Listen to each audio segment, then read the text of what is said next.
What is up, guys? Here with the 19th shelf of my action movie collection.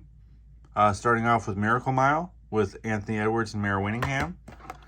This is a movie I watched on Netflix and was very impressed by it, so I decided to pick it up. That's kind of what I use Netflix for, is to kind of screen what movies I want to buy, if it's something obscure or whatnot.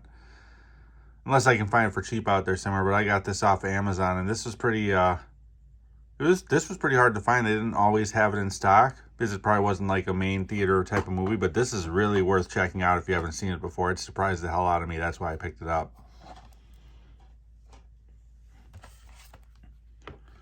Then we have Quantum of Solace with Daniel Craig. As far as his James Bond movies go, I'd say this is probably the worst. It's the shortest, I know that.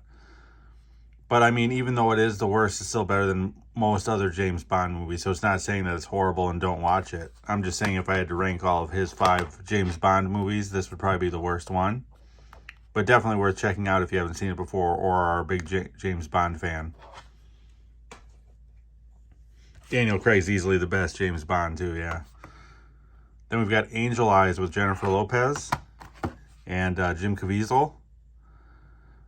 This is a pretty solid movie as well. You know, J-Lo early, like when she was hitting her stride there and was big in movies. You know, this was one that came out. I enjoyed it. It was okay.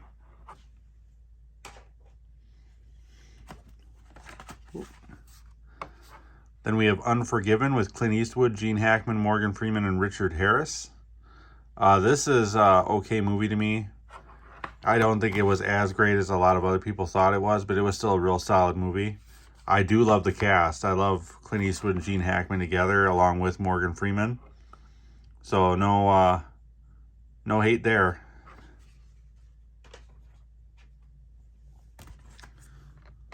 Then we have The Art of War with Wesley Snipes. When I first watched this back when I was a kid, you know, because I was a big, old school action fan, I didn't really understand this movie, but this is a little bit more of a complex action espionage movie, so that's probably why I didn't get it. You watch it now as an adult, and obviously you have a different take on it, and I enjoyed it. It was okay. I think this was one of his last big movies besides Blade to really make the theater.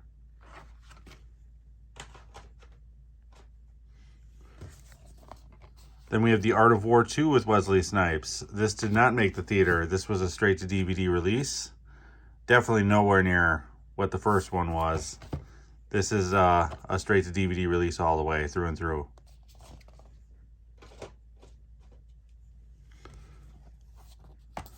Then we have 8mm with Nicolas Cage. This one it's obviously a twisted movie because it's supposed to be. But, it was only okay. Kind of slow-paced. Kind of into a world you probably didn't want to be in. But, yeah, it's there. It's a Joel Schumacher movie, too, so not as bad as the Batman movies. Then we have a classic, The Poseidon Adventure. This is for sure a classic. I remember buying this when the new one was about to come out, because I wanted to see what the original was all about. And I really enjoyed this. I thought I was going to hate this because it was from the 70s. And the visual effects for this movie still hold up today. And the acting with Gene Hackman is awesome. Ernest Borgnine was a little bit more annoying to me than anything. Same with some of the other actors. But Gene Hackman did absolutely phenomenal in this movie. Worth checking out if you are not a big fan of old movies. You'll still love this movie 100%.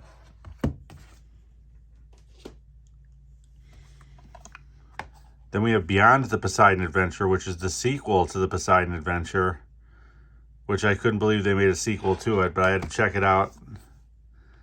And it was only okay. It was definitely nowhere near as good as the first one. It's worth checking out just because, you never expected them to make a sequel to it. Now it's people going into the boat to loot the boat. So that's interesting. Worth checking out if you haven't seen it before. I haven't watched this in a couple years. I might have to go back and watch this, just watch it again.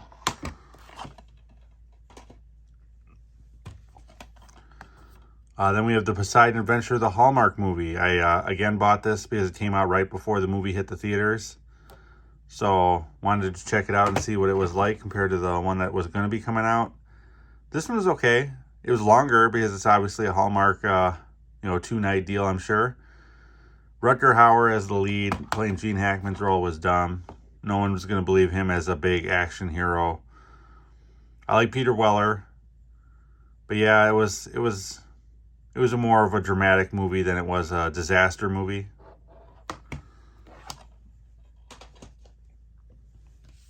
Then we have another classic, The Towering Inferno. This is another movie I was super impressed with. I got recommended this after I saw The Poseidon Adventure. They're like, if you like that one, you'll love this one, and they were absolutely right. This movie was awesome. There wasn't as many annoying characters in this movie. There were some tough scenes to watch too, like the guy getting burned alive and stuff. But yeah, this is another movie I'm gonna have to check out that I haven't watched in a while.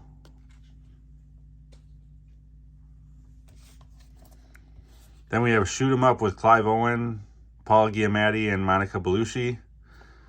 This movie was only okay. I know a lot of people, this kind of had a cult following to it just because of how violent it was at the time. But you watch this, and then you watch John Wick, and this is nothing. So, me.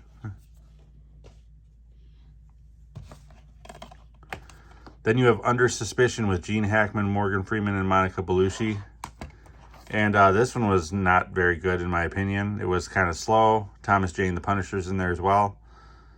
But, I don't know. It just wasn't what I was expecting, I guess. I am a huge Gene Hackman fan, though, so I had to pick it up. Then we have Hannibal Rising. Prequel to the Hannibal movies, and not very good. I mean, this was kind of the beginning of the whole horror making big box office numbers kind of thing, as far as, every studio releasing like 4 or 5 horror movies a year. And this one was not very good.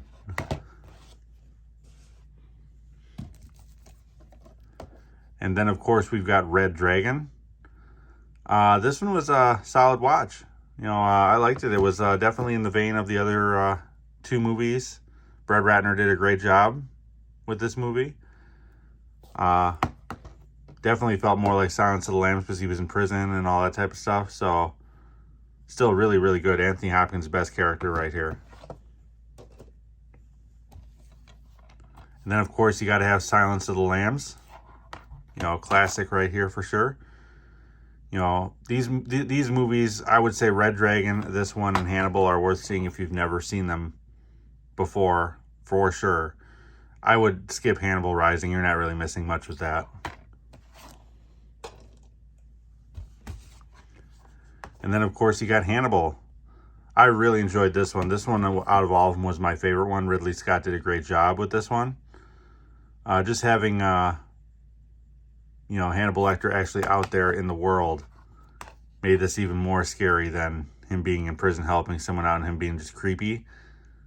So, yeah, and the ending of this was really good, too. On the plane with Ray Liotta and all that.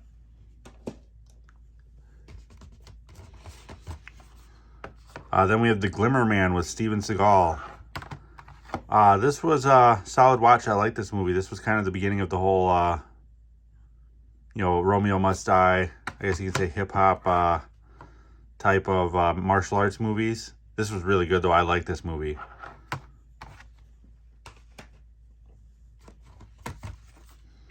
Then we have Executive Decision with Kurt Russell. This one was pretty good, for a hostage terrorism movie. This is the one movie where Steven Seagal dies. So, spoiler if you haven't seen it, But yeah, it's worth checking out.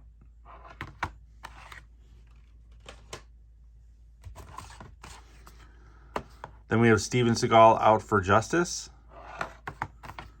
This is one of his classic old school movies. I wasn't huge for this movie. I didn't love it, but it wasn't great, or it wasn't like horrible either. I'm sorry, not great.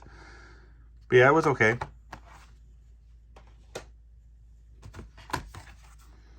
Then we have On Deadly Ground with Steven Seagal. Steven Seagal is an environmentalist with Michael Caine. This was a solid watch. I liked this. Did Steven Seagal do good at actually directing the movie?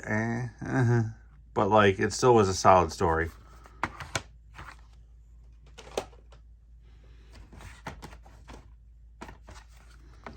Then we have Fire Down Below with Steven Seagal. This one was one of his better movies. Worth checking out again if you're a big Steven Seagal fan, which I am.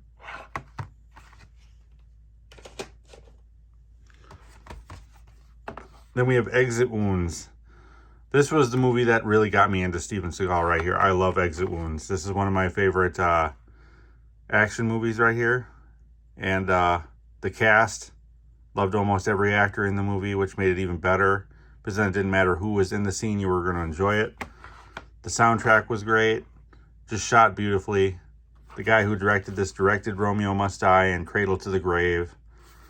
So yeah, big fan of this movie. I'm surprised they didn't have him direct Half Past Dead. But then Under Siege with Steven Seagal, a classic Steven Seagal terrorism movie here. And this is definitely one of his better movies for sure. Same director, Andrew Davis.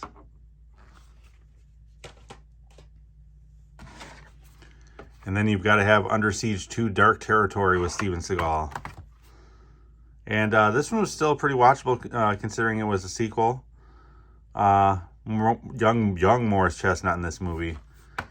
But yeah, this was up there, you know, having terrorism on a train, you know, definitely made it more interesting. But that will do it for this shelf. If you like content like this, please like and subscribe. Your support is much appreciated. I'm also over on Letterboxd. The link to that is over in the profile description of this channel. Otherwise, until next time, guys.